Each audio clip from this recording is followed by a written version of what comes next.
ಬಗ್ಗೆ ನಿಮಗೆ ವಿವರಗಳನ್ನು ಕೊಡ್ತಾರೆ. ಯಾವ್ದು ಮಾತಾಡಲಪ್ಪ, ಮಾತಾಡಲ್ಲ. ಎಲ್ಲರಿಗೂ ನಮಸ್ಕಾರ.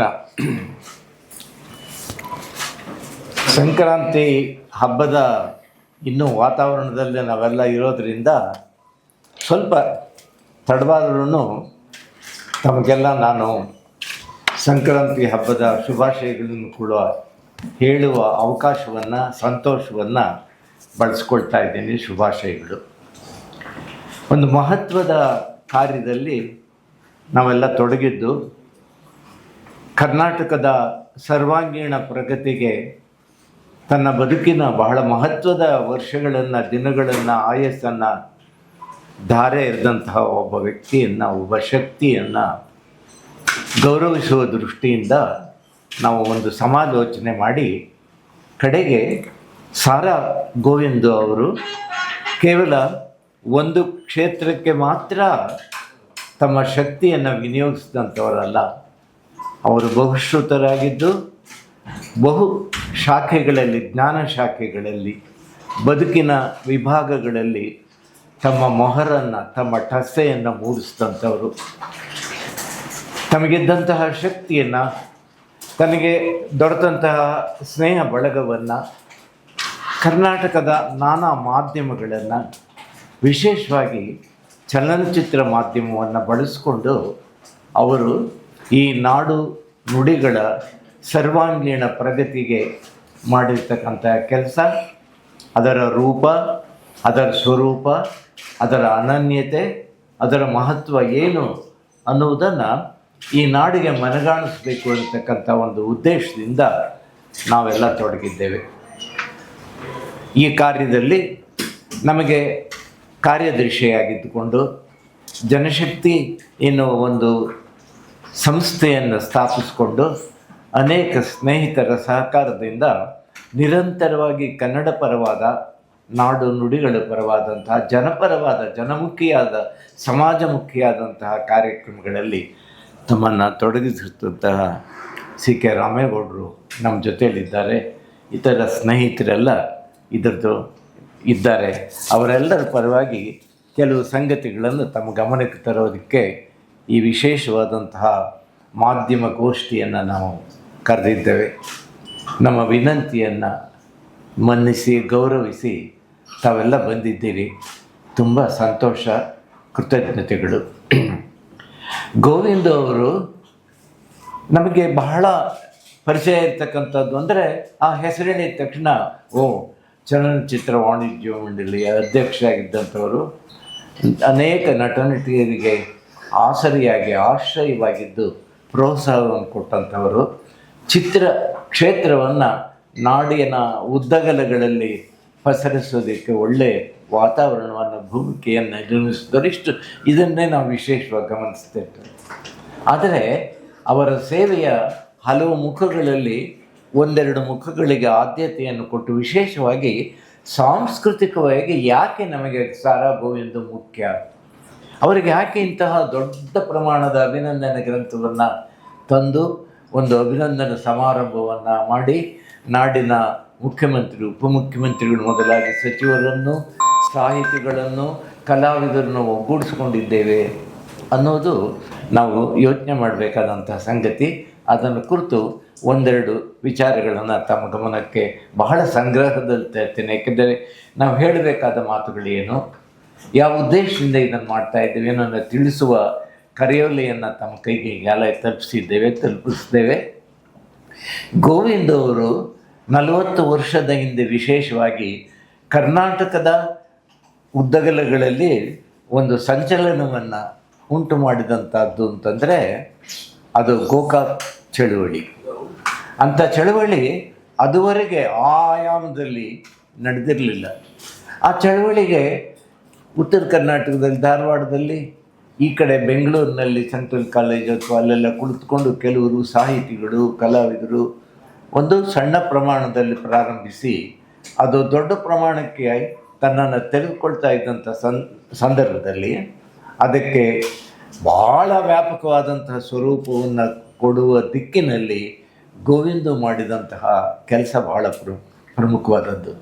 ಅದೇನೆಂದರೆ, ಈ ಚಳುವಳಿ ಎಷ್ಟೇ ಹೇಳ್ತಾ ಇದ್ರೂ ಅದು ವಿಶ್ವರೂಪವನ್ನು, ಬೃಹದ್ ರೂಪವನ್ನು ಇನ್ನೂ ತಡೆದಿರಲಿಲ್ಲ. ಜನಕ್ಕೆ ಇದರ ಮಹತ್ವವನ್ನು ಮನವರಿಕೆ ಮಾಡಿ ಆಳಕ್ಕೆ, ಬೇರಿಗೆ ತೆಗೆದುಕೊಂಡು ಹೋಗುವ ಕೆಲಸದ ಅಗತ್ಯ ಒಂದಿತ್ತು. ಆ ಕೆಲಸವನ್ನು ಗೋವಿಂದ ಅವರು ಹೇಗೆ ಮಾಡುವಂದರೆ, ರಾಜ್ಕುಮಾರ್ ಅವ್ರನ್ನ ಕರ್ಕೊಂಡು ಬಂದರು. ರಾಜ್ಕುಮಾರ್ ಚಲನಚಿತ್ರ ಕ್ಷೇತ್ರಕ್ಕೆ ತನ್ನ ಸಾತ್ವಿಕ ಚೇತನವನ್ನು, ತನ್ನ ತಂದೆ ತಾಯಿಗಳಿಂದ ಬಂದಂತಹ ಅಪೂರ್ವವಾದ ಪ್ರತಿಭಾ ಶಕ್ತಿಯನ್ನು ಧಾರೆ ಎರೆದು ಯಾವ ರಾಜಕೀಯ ರಂಪಗಳಿಗೂ ಹೋಗದೆ ವಿಶಿಷ್ಟವಾಗಿದ್ದವರು. ತಮಗೆಲ್ಲ ಗೊತ್ತಿರೋ ಹಾಗೆ ಆ ಕಡೆ ತಮಿಳ್ನಾಡಿನಲ್ಲಿ MG ರಾಮಚಂದ್ರನ್ ಅವರು ರಾಜಕೀಯಕ್ಕೆ ಹೋದರು, ಜಯಲಲಿತಾ ಹೋದರು. ಈ ಕಡೆ ಆಂಧ್ರದಲ್ಲಿ NT ರಾಮರಾವ್ ರಾಜಕೀಯಕ್ಕೆ ಹೋದರು. ಆದರೆ ರಾಜ್ಕುಮಾರ್ ಅವರು ಮಾತ್ರ ರಾಜಕೀಯ ಅಂದರೆ ಕಿಲೋಮೀಟ್ರ್ ದೂರದಲ್ಲೇ ಇರ್ತಂತಂತೆ. ಆದರೆ ಅವ್ರನ್ನ ಒಂದು ಈ ಮುಖ್ಯವಾಹಿನಿಗೆ, ಈ ಪ್ರವಾಹಕ್ಕೆ, ಕನ್ನಡದ ಒಂದು ದೊಡ್ಡ ಪ್ರವಾಹ ಏನು ಹೊರಟಿದೆ ಅದಕ್ಕೆ ಒಂದು ದೊಡ್ಡ ಶಕ್ತಿಯನ್ನು, ವಿದ್ಯುತ್ ಶಕ್ತಿಯನ್ನು, ಚಾಲನೆಯನ್ನು ತಂದುಕೊಡೋದಕ್ಕೆ ಅವರ ಪ್ರವೇಶ ಅಗತ್ಯ ಅನ್ನೋದನ್ನು ಮೊದಲು ಮನಗಂಡಂಥವರು ಸಾರಾ ಗೋವಿಂದು. ಅವರು ರಾಜ್ಕುಮಾರ್ಗೆ ಒಂದು ರೀತಿಯಲ್ಲಿ ಬಲಗೈ ಆಗಿದ್ದಂಥವರು. ರಾಜ್ಕುಮಾರ್ ಅವ್ರನ್ನ ಒಪ್ಪಿಸಿ ಈ ಚಳುವಳಿಗೆ ಕರೆದರು. ರಾಜ್ಕುಮಾರ್ ಬಂದು ಮೊದಲ ಕಾರ್ಯಕ್ರಮ ಅದು ನ್ಯಾಷನಲ್ ಕಾಲೇಜ್ ಪ್ರಾಂಗಣದಲ್ಲಿ ಲಕ್ಷಾಂತರ ಜನ ಸೇರಿದ್ದಂಥ ಸಂದರ್ಭದಲ್ಲಿ ಮುಖ್ಯ ನಟನಟಿಯರನ್ನೆಲ್ಲ ಸೇರಿಕೊಂಡು ರಾಜ್ಕುಮಾರ್ ಇಡೀ ಕರ್ನಾಟಕ ರಾಜ್ಯದಲ್ಲಿ ನಾವು ಈ ನಮ್ಮ ಗೋಕಾಕ್ ಚಳುವಳಿ ಏನಿತ್ತು, ಆ ಚಳುವಳಿಯ ಉದ್ದೇಶ ಏನಿತ್ತು ಅಂದರೆ, ಕನ್ನಡವನ್ನು ಶಿಕ್ಷಣದಲ್ಲಿ ಬಹಳ ಪ್ರಬಲವಾಗಿ ನಾವು ಸ್ಥಾಪಿಸಬೇಕು. ಕನ್ನಡವನ್ನು ಓದ್ದೇನೇ ಪದವೀಧರಾಗ್ತಕ್ಕಂಥ ಒಂದು ಅವಕಾಶ ಕರ್ನಾಟಕದಲ್ಲಿ ಇತ್ತು. ಯಾವ ಹಂತದಲ್ಲೂ ಕನ್ನಡವನ್ನು ಮುಟ್ಟದೆ, ಓದದೆ, ಕಲಿಯದೆ ಅವರು ಗ್ರಾಜ್ಯುಯೇಟ್ಸ್ ಅಥವಾ ಪೋಸ್ಟ್ ಗ್ರಾಜ್ಯುಯೇಟ್ ಅಥವಾ ವಿಜ್ಞಾನಿ ಅಥವಾ ಇಂಜಿನಿಯರು, ಈ ಥರ ಡಾಕ್ಟರ್ ಆಗೋದೇ ಅವಕಾಶ ಇತ್ತಲ್ಲ, ಆಗ ಆಗಬಾರ್ದು. ಈ ನಾಡಿನ ಸಂಪರ್ಕದಿಂದ ಅವರು ದೂರ ಹೋಗಬಾರದು, ಇದರ ಸ್ಪರ್ಶ ಇರಬೇಕು ಅನ್ನೋ ದೃಷ್ಟಿಯಿಂದ ಆಗ ಗೋಕಾಕ್ ಅವರ ನೇತೃತ್ವದಲ್ಲಿ ಕರ್ನಾಟಕ ಸರ್ಕಾರ, ಗುಂಡೂರಾವ್ ಮುಖ್ಯಮಂತ್ರಿಯಾಗಿದ್ದರು ಅವರು. ಆಗ ಆ ಅವಧಿಯಲ್ಲಿ ಒಂದು ದೊಡ್ಡ ಸಮಿತಿಯನ್ನು ಮಾಡಿದರು. ಆ ಸಮಿತಿ ಕರ್ನಾಟಕದ ಬೇರೆ ಬೇರೆ ಭಾಗಗಳಿಗೆ ಹೊರಟಂತಹ ಸಂದರ್ಭದಲ್ಲಿ ಅದಕ್ಕೆ ತೀವ್ರವಾದ ಪ್ರತಿಭಟನೆ ಬಂತು. ಯಾಕೆಂದರೆ ಜನರ ಮನಸ್ಸಿನಲ್ಲಿ ಏನಿತ್ತು ಅಂತಂದರೆ, ಇದು ಸಂಸ್ಕೃತ ಪರವಾದಂತಹ, ಕನ್ನಡ ವಿರೋಧಿಯಾದಂತಹ ತೀರ್ಪನ್ನು ಕೊಡುವ ದೃಷ್ಟಿಯಿಂದ ಸರ್ಕಾರ ಇದು ಮಾಡಿರುವ ಒಂದು ಗುಮಾನಿ, ಒಂದು ಅನುಮಾನ ಇತ್ತು. ಅದರಿಂದ ಅಂತಹ ಸಂದರ್ಭದಲ್ಲಿ ಜನರನ್ನು ಎಚ್ಚರಿಸಿಕೊಳ್ಳುವ ಹಾಗೆ ಮಾಡುವ ಕೆಲಸಕ್ಕೆ ಗೋವಿಂದು ರಾಜ್ಕುಮಾರ್ನ ಜೊತೆ ಕರೆದುಕೊಂಡು ಇಡೀ ಕರ್ನಾಟಕವನ್ನು ಸಂಚರಿಸಿದರು. ಅದರ ಆಯಾಮ ಏನು, ಅದರ ಪ್ರತಿಫಲ ಏನಾಯಿತು, ಅದಕ್ಕೆ ಕನ್ನಡಕ್ಕೆ ಹೇಗೆ ಒಂದು ದೊಡ್ಡ ಬಲಿಷ್ಠವಾದಂಥ ಒಂದು ಅಧಿಷ್ಠಾನ, ತಳಪಾಯ ಸಾಧ್ಯವಾಯಿತು ಅಂತಕ್ಕಂಥದ್ದು ಈಗ ನಾಡಿನ ಚರಿತ್ರೆ, ಇತಿಹಾಸ. ಹೀಗೆ ಇತಿಹಾಸವನ್ನು ನಿರ್ಮಿಸಿದಂತಹ, ಹೊಸ ಸ್ವರೂಪವನ್ನು ಉಂಟು ಮಾಡಿದಂತಹ, ಕನ್ನಡಕ್ಕೆ ಒಂದು ಬಲ, ಶಕ್ತಿಯನ್ನು, ಆನೆ ಬಲ, ಸಿಂಹಬಲ ತಂದುಕೊಡುವ ದಿಕ್ಕಿನಲ್ಲಿ ಗೋವಿಂದ ಅವರು ಮಾಡಿದಂತಹ ಕೆಲಸ. ಹೀಗೆ ಅವರ ಬಹುಮುಖವಾದ ಕೆಲಸವನ್ನು, ಕಾರ್ಯವನ್ನು, ಸಾಧನೆಯನ್ನು, ನಡೆದು ಬಂದಂತಹ ದಾರಿಯನ್ನು, ನಟ್ಟಂತಹ ದಾಖಲೆಗಳನ್ನು ಇವೆಲ್ಲ ಈ ನಾಡಿಗೆ ಮತ್ತೊಮ್ಮೆ ನಾವು ತೋರಿಸಬೇಕು ಅನ್ನುವ ದೃಷ್ಟಿಯಿಂದ ಇಂಥ ಒಂದು ವಿಶಿಷ್ಟವಾದ ಕಾರ್ಯಕ್ರಮ ಹಮ್ಮಿಕೊಳ್ಳಲಾಗಿದೆ. ಅದು ಅದರ ಮುಡಿಯ ಮಾಣಿಕ್ಯ ಹಾಗೆ ದೊಡ್ಡ ಸ್ಥಿತಿ ತಲುಪತಕ್ಕಂಥದ್ದು 24ನೇ ತಾರೀಕು ಬೃಹತ್ ಕಾರ್ಯಕ್ರಮವನ್ನು ಅದನ್ನು ಹಮ್ಮಿಕೊಂಡಿದ್ದೇವೆ. ಅದರ ಕರೆಯೋಲೆ ತಮಗೆಲ್ಲ ಕೊಟ್ಟಿದೆ.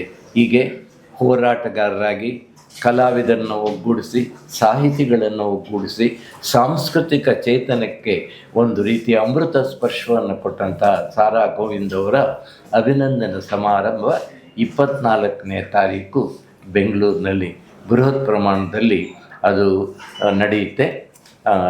ಆ ಸಂದರ್ಭದ ವಿವರಗಳನ್ನು ಈಗಾಗಲೇ ನಮ್ಮ CK ರಾಮೇಗೌಡರು ಸ್ವಲ್ಪ ಕೊಟ್ಟಿದ್ದಾರೆ.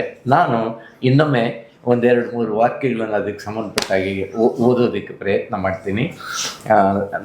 ನಾನು ಆಗಲೇ ಹೇಳಿದಾಗೆ ನಮ್ಮ ವಿನಂತಿಯನ್ನು ಮನ್ನಿಸಿ ತಾವೆಲ್ಲ ಇಷ್ಟು ದೊಡ್ಡ ಪ್ರಮಾಣದಲ್ಲಿ ಬಂದಿದ್ದಕ್ಕೆ ಕೃತಜ್ಞರಾಗಿದ್ದೇವೆ. ಈ ಕಾರ್ಯಕ್ರಮದ ರೂಪ ಸ್ವರೂಪಗಳನ್ನು ನಾಡಿಗೆ ಬಿತ್ತರಿಸುವುದರಲ್ಲಿ, ಜನಕ್ಕೆ ತಲುಪಿಸುವುದರಲ್ಲಿ ತಾವೆಲ್ಲ ಸಹಕಾರ ಕೊಡಬೇಕು ಅಂತ ನಾನು ಈ ಸನ್ಮಾನ ಸಮಿತಿಯ ಪರವಾಗಿ ಪ್ರಾರ್ಥಿಸ್ಕೊಳ್ತೀನಿ. 24ನೇ ತಾರೀಕು ಇಡೀ ದಿವಸ ಕಾರ್ಯಕ್ರಮ ರವೀಂದ್ರ ಕಲಾಕ್ಷೇತ್ರದಲ್ಲಿ ನಡೆಯುತ್ತೆ. ಅದಕ್ಕೆ ಮೊದಲು 8 ಗಂಟೆಗೆ ಒಂದು ಸಾರ್ವಜನಿಕ ಜನರನ್ನು ಗಮನ ಸೆಳೆಯುವ ದೃಷ್ಟಿಯಿಂದ ಮೆರವಣಿಗೆ ಕಾರ್ಯಕ್ರಮ ಇದೆ. ಆ ಮೆರವಣಿಗೆಯಲ್ಲಿ ಗೋವಿಂದ ಅವರನ್ನು ಪೂರ್ಣ ಕುಂಭದ ಸ್ವಾಗತ, ಅದನ್ನು ವಿಶೇಷವಾಗಿ ಕಲಾ ತಂಡಗಳು, ಜಾನಪದ ಕಲಾ ತಂಡಗಳು ಮತ್ತು ಅನೇಕ ಕನ್ನಡ ಅಭಿಮಾನಿಗಳು, ಚಿತ್ರಾಭಿಮಾನಿಗಳು ಅವರೆಲ್ಲ ಅದರಲ್ಲಿ ಇರ್ತಾರೆ. ಅವರು JC ರಸ್ತೆಯ ಮೂಲಕ ಮಿನರ್ವಾ ರಸ್ತೆಯ ವೃತ್ತದಿಂದ ಹೊರಟು ರವೀಂದ್ರ ಕಲಾಕ್ಷೇತ್ರ ತಲುಪ್ತಾರೆ. ಬೆಳಗ್ಗೆ 8:00 ಮೆರವಣಿಗೆ ಪ್ರಾರಂಭ ಆಗುತ್ತೆ. ಆಮೇಲೆ 11 ಗಂಟೆಗೆ ಉಪಮುಖ್ಯಮಂತ್ರಿಗಳಾದಂತಹ ನಮ್ಮ DK ಶಿವಕುಮಾರ್ ಅವರ ನೇತೃತ್ವದಲ್ಲಿ ನಮ್ಮ ಪ್ರಸಿದ್ಧ ಸಾಹಿತಿಗಳಾದಂಥ ಬರಗೂರು ರಾಮಚಂದ್ರಪ್ಪನವರು ಅವತ್ತು ಅಧ್ಯಕ್ಷತೆಯನ್ನು ವಹಿಸಿ ಈ ಕಾರ್ಯಕ್ರಮವನ್ನು ನಡೆಸ್ಕೊಡ್ತಾರೆ. ಆಮೇಲೆ 11:45 ಗಂಟೆಗೆ ಚಲನಚಿತ್ರ ಕ್ಷೇತ್ರ ಮತ್ತು ಸಾಹಿತ್ಯ ಕ್ಷೇತ್ರ ಮತ್ತು ಉಳಿದ ಪೂರಕ ಜ್ಞಾನ ಶಿಸ್ತುಗಳಲ್ಲಿ ಇವರ ಟ್ರಸ್ಸೆ ಏನಿದೆ ಅನ್ನೋದನ್ನು ಕುರಿತು ಒಂದು ಗೋಷ್ಠಿ ಇರುತ್ತೆ. ಆಮೇಲೆ ಜಾಣಗೆರೆ ವೆಂಕಟರಾಮಯ್ಯ ಅದರಲ್ಲಿ ಮಾತಾಡ್ತಾರೆ. ಅನಂತರ ಕನ್ನಡ ಚಿತ್ರರಂಗದಲ್ಲಿ ಇವರ ಪಾತ್ರ ಏನು, ಅದರ ಕೊಡುಗೆ ಏನು ಅನ್ನೋದನ್ನು ಕುರಿತು ಶ್ರೀಧರ್ ಮೂರ್ತಿಯವರು ಮಾತಾಡ್ತಾರೆ. ಮಧ್ಯಾಹ್ನ ಊಟ ಆದಮೇಲೆ 2 ಗಂಟೆಗೆ ಪ್ರಭಾತ್ ಕಲಾವಿದರು ಒಂದು ನಾಟಕವನ್ನು, ಭಾಳ ಪ್ರಸಿದ್ಧವಾದಂತಹ ಕರುನಾಡ ವೈಭವ ಎನ್ನುವ ನಾಟಕವನ್ನು ನಡೆಸ್ಕೊಡ್ತಾರೆ. 3:15 ಗಂಟೆಗೆ ಈ ಸಾಧಕರಿಗೆ ಬೇರೆ ಬೇರೆ ಕ್ಷೇತ್ರದಲ್ಲಿ ವಿಶಿಷ್ಟವಾದ ಸಾಧನೆ ಮಾಡಿದಂತಹ ಪ್ರತಿಭೆಗಳನ್ನು ಗುರುತಿಸಿ ಅವರಿಗೆ ನಮ್ಮ ಸಮಿತಿಯ ವತಿಯಿಂದ ಸನ್ಮಾನ ಗೌರವ ಮಾಡುತ್ತೆ. ಅದಾದಮೇಲೆ ಶಿಖರ ಸ್ಥಿತಿ ಎಂದರೆ ಸಂಜೆ ನಡೀತಕ್ಕಂತಹ ದೊಡ್ಡ ಕಾರ್ಯಕ್ರಮ. ನಮ್ಮ ನಾಡಿನ ಮುಖ್ಯಮಂತ್ರಿಗಳಾದಂಥ ಸಿದ್ದರಾಮಯ್ಯನವರು ಜನತೆಯ ಪರವಾಗಿ, ನಾಡಿನ ಪರವಾಗಿ ಸಾರಾ ಗೋವಿಂದ ಅವರನ್ನು ಸನ್ಮಾನಿಸ್ತಾರೆ. ನಾನು ಆ ಸಭೆಯ ಅಧ್ಯಕ್ಷತೆಯನ್ನು ವಹಿಸ್ತೇನೆ. ಹೀಗೆ ಇಷ್ಟು ಈ ವಿಶಿಷ್ಟವಾದಂತಹ ಕಾರ್ಯಕ್ರಮ, ಒಬ್ಬ ವ್ಯಕ್ತಿಯನ್ನು, ಅವನ ಸಾಧನೆಯನ್ನು ಗುರುತಿಸುವ ಒಂದು ದೊಡ್ಡ ಕಾರ್ಯಕ್ರಮ ಇದು. ನಾಡಿಗೆ ನುಡಿಗೆ ಕೆಲಸ ಮಾಡಿದಂಥವ್ರನ್ನ ನಾವು ಮರಿಬಾರದು, ಸೇವೆ ಸಲ್ಲಿಸಿದವ್ರನ್ನ ನಾವು ಮರಿಬಾರದು. ನಮ್ಮ ಕೃತಜ್ಞತೆಯ ದ್ಯೋತಕವಾಗಿ, ನಮ್ಮ ಪ್ರೀತಿಯ ದ್ಯೋತಕವಾಗಿ ಏರ್ಪಾಡು ಮಾಡಿರ್ತಕ್ಕಂಥ ಸಮಾರಂಭ ಇದು. ಈ ವಿಚಾರವನ್ನು ನಾಡಿಗೆ ತಲುಪಿಸುವ ಕಾರ್ಯದಲ್ಲಿ ತಮ್ಮ ಸಹಕಾರವನ್ನು ನಾವು ಬಯಸ್ತೇವೆ. ತಾವೆಲ್ಲ ಬಿಡು ಮಾಡ್ಕೊಂಡು ಬಂದಿದ್ದಕ್ಕೆ ಇನ್ನೊಮ್ಮೆ ಈ ಸಮಿತಿಯ ಪರವಾಗಿ ನಮಸ್ಕಾರ ಮತ್ತು ಕೃತಜ್ಞತೆಯನ್ನು ತಿಳಿಸ್ತೇನೆ.